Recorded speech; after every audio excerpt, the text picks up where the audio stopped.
Bonjour les amis, j'espère que vous allez bien. Voici une petite nouvelle vidéo sur ma chaîne de Roboboxing YouTube sur le débrief du massacre, du chaos dévastateur subi par Francis Ngannou face à Anthony Joshua hier soir à Riyad, enfin plutôt cette nuit.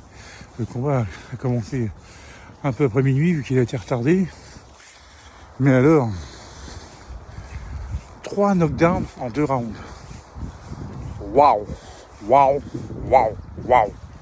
C'est tout ce que j'ai à dire. Oh, dites donc les amis, je sais pas comment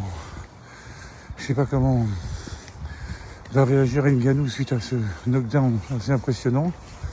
Parce que là, dire que tous les pronostics allaient en faveur de Francis Ngannou, même malgré son déficit en boxe par rapport à Anthony Joshua.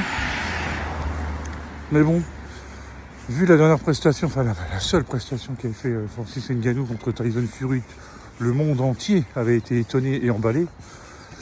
Vu le mental un peu défaillant d'Anthony Joshua, malgré sa super belle saison en 2023 avec 3 combats, 3 victoires, son menton un peu en vert et tout, on était en droit de penser que si jamais il devait y avoir un knockdown, ce serait en faveur de Ngannou. Et ben c'est tout le contraire qui s'est passé. Alors c'est vrai qu'il y a eu un début de combat où Ngannou était plus ou moins avait l'air à son aise et tout. Il a touché 2-3 fois Joshua. Mais alors très vite, la façon que j'ai vu très vite, avec ce direct là, première fois que Ngannou s'est trouvé par terre, je me suis dit, là ce coup-ci c'est inverse, il s'en remettra pas. De toute façon, on a bien vu à son visage que les carottes étaient carrément cuites. Puis alors au deuxième round, alors, il va une deuxième fois à terre, puis alors la troisième fois, du bras arrière sans préparation, sans feinte, sans direct du bras avant pour masquer l'attaque et tout. Un chaos dévastateur. Les jambes qui plient par terre, l'arbitre arrête directement le combat. De toute façon là c'était... j'ai fait bon, ok, là c'est bon, il est éteint.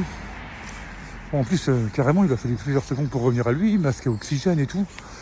Ouais, j'ai eu de la peine pour Francis Ngannou. Là franchement je ne sais pas comment mentalement il va s'en remettre, mais là ça risque d'être chaud bouillant. Chaud bouillant les amis. Et j'ai vraiment de la peine, hein, parce que humainement parlant, c'est vraiment un super gars. Mais là, waouh. Alors bon, faut relativiser aussi, hein. C'est vrai que c'est toujours désagréable de prendre un KO comme ça. Mais bon, il n'est pas tombé contre n'importe qui. C'est pour ça que quand j'ai fait ma vidéo d'analyse avant match et tout, quand j'entendais tout le monde dire KO de Ngannou au 5e round, au 6e et tout, j'avais fait si vous regardez bien ma précédente vidéo, j'ai fait les gars, calmez-vous, hein. C'est quand même Joshua qui est en face, hein. Alors même moi, j'ai dit s'il y a un KO, ça viendra de Joshua. Si ça va à la limite, s'il y a un KO, ça viendra d'Ngannou. Et si ça va à la limite, c'est Joshua qui gagne le combat. Bon bah c'est Joshua qui gagne le combat et par KO. Donc je pense qu'on s'est pratiquement à l'unanimité dans la majorité des cas, je dis pas tous, on s'est pratiquement tous plantés. On a pratiquement tous donné Ngannou vainqueur par KO. Il y a eu un KO, mais c'est dans le sens inverse. Et puis en première partie de combat, au deuxième round, ça fait vraiment... Alors là, mentalement, ouais, Ngannou, qui était considéré comme la bête féroce, l'homme le plus puissant du monde et tout, prendre un KO comme ça, c'est sûr que ça va le faire cogiter. Moi, après... bon, je vous dis, il n'a pas pris un KO par n'importe qui. Donc, ça va prendre du temps. Je pense qu'il faut qu'il retourne à son activité principale qui est le MMA, donc au PFL, et qui pour se remettre en confiance, qui fasse son combat contre Pereira ou comme c'était prévu. Et puis voilà, une belle victoire par KO, ça va le remettre d'aplomb. Donc voilà, j'espère que il sera remis mentalement avant ce combat, voilà, qu'il prenne bien son temps, qu'il se repose et tout, qu'il analyse avec son coin cette défaite et tout. Je sais que les jours qui suivent vont être compliqués mentalement, mais bon, c'est un Rock. Je pense que ça viendra plus vite que si ça avait été Joshua qui avait eu ce KO là au deuxième round. Alors là, je pense que c'était fini. Voilà. Bon, après moi Joshua, j'aime bien. Je vous dis, j'aime beaucoup ce boxeur. Je suis pas team Joshua, je suis team Wilder, mais voilà. Wilder n'est plus dans le game apparemment. Donc je sais pas s'il va revenir. Je le souhaite.